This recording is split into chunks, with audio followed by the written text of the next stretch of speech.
અને હવે સમાચાર વિસ્તારથી જોઈએ। સુરતમાં રોગચાળાએ ફરી માથું ઉચક્યું છે। પાંડેસરામાં તાવથી 4 વર્ષના બાળકનું મોત નીપજ્યું છે। 10 દિવસથી ખાનગી હોસ્પિટલમાંથી સારવાર હેઠળ હતું। વધુ તબિયત લથડતા સ્મીમેર હોસ્પિટલ ખસેડવામાં આવ્યું હતું, તો ટૂંકી સારવાર બાદ બાળકનું મોત નીપજ્યું છે। સુરત શહેરમાં દિવસે ને દિવસે રોગચાળો વધી રહ્યો છે, તેમાં હવે એક બાળકનું મોત નીપજ્યું છે। પાંડેસરામાં બાળકને તાવ આવ્યો હતો અને હોસ્પિટલ ખસેડવામાં આવ્યું હતું। જો કે તેની તબિયત લથડતા તેને સ્મીમેર હોસ્પિટલમાં ટ્રાન્સફર પણ કરવામાં આવ્યું। જો કે બીમારી સામે બાળક ન લડી શક્યું અને 4 વર્ષીય બાળકનું મોત નીપજ્યું।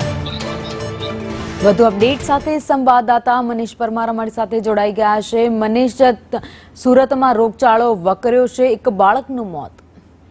જી બિલકુલ, વાત કરીએ તો સુરતના સુરત શહેરમાં જે રીતના અત્યારે રોગચાળાએ માથું ઉચક્યું છે, ખાસ કરીને વાત કરીએ તો પાંડેસરાનો જે બાળક છે 4 વર્ષનો, તેને કેટલા દિવસથી તાવ આવતો હતો, ત્યારે ખાનગી હોસ્પિટલમાં ખસેડવામાં આવ્યો હતો, પરંતુ તેની તબિયત વધુ લપડતા તેને સુરત સિવિલ હોસ્પિટલમાં ખસેડવામાં આવ્યો છે। ટૂંકી સારવાર દરમિયાન મોત નીપજ્યું છે। પ્રાથમિક તપાસમાં જાણવા મળ્યું છે કે આ બાળકને છેલ્લા 10 દિવસથી તાવ આવતો હતો, એટલે સુરત શહેરમાં જે રીતના અત્યારે જે કહેવાય કે ઠંડીની સિઝન ચાલી રહી છે અને માંદગીનું પ્રમાણ વધ્યું છે અને હોસ્પિટલ પણ જે ઉભરાઈ રહી છે, ત્યારે આ 4 વર્ષનું બાળકનું મોત નિપજતા તંત્ર અત્યારે હાલ દોડતું થયું છે। જી, આભાર માહિતી માટે।